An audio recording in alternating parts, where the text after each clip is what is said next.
स्वामी विवेकानंद सिर्फ एक संत नहीं बल्कि भारत की सोई हुई आत्मा को जगाने वाली आवाज थी।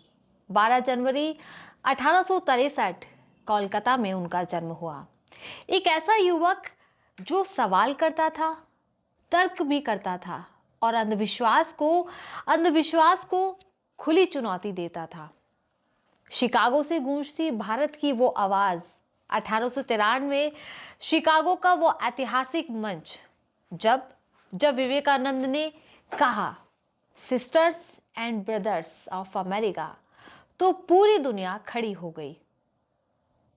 उस एक वाक्य ने भारत को नई पहचान दी, सम्मान दिया और आत्मविश्वास भी कहीं ना कहीं लौटाया। वो विचार जो आज भी हमारे समाज को कहीं ना कहीं एक मैसेज देते हैं। कमज़ोर बनना सबसे बड़ा पाप है।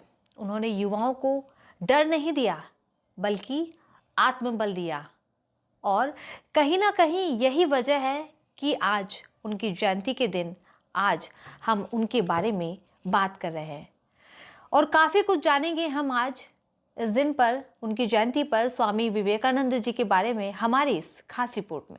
आइए आज राष्ट्रीय युवा दिवस पर सुनते हैं स्वामी विवेकानंद की कहानी, उनके शब्दों में नहीं बल्कि उनकी चेतना में।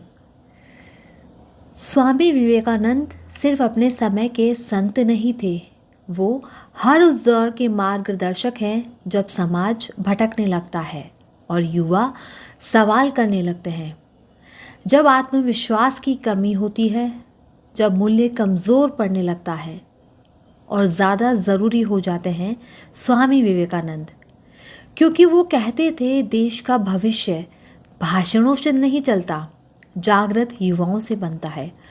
आज राष्ट्रीय युवा दिवस पर यही सवाल हमारे सामने है, क्या हम विवेकानंद के सपनों का युवा बन पाए हैं?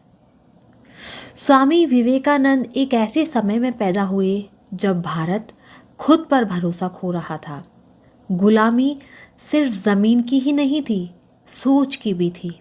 और तब एक युवा खड़ा हुआ जिसने कहा, कमज़ोर मत बनो क्योंकि कमज़ोरी सबसे बड़ा अपराध है। विवेकानंद युवाओं को सिर्फ भविष्य नहीं मानते थे, वो उन्हें देश की रीढ़ कहते थे। उनका मानना था अगर युवा में आत्मविश्वास है, चरित्र है और सेवा की भावना है तो कोई ताकत भारत को नहीं रोक सकती। विवेकानंद का धर्म मंदिरों तक सीमित नहीं था। उनके लिए भूखे को खाना देना, पीड़ितों के आंसू पोंछना, यही ईश्वर की सच्ची पूजा थी।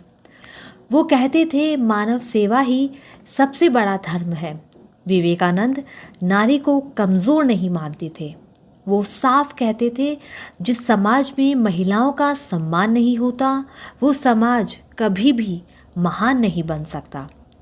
आज ये शब्द सिर्फ इतिहास नहीं, एक चेतावनी है। आज का भारत तेज़ी से आगे बढ़ रहा है, लेकिन सवाल ये है, क्या हम अंदर से भी उतने ही मजबूत हैं? क्या हमारे युवा डर से नहीं, आत्मबल से फैसले ले रहे हैं? क्या हम विवेकानंद को सिर्फ याद करते हैं या जीते भी हैं?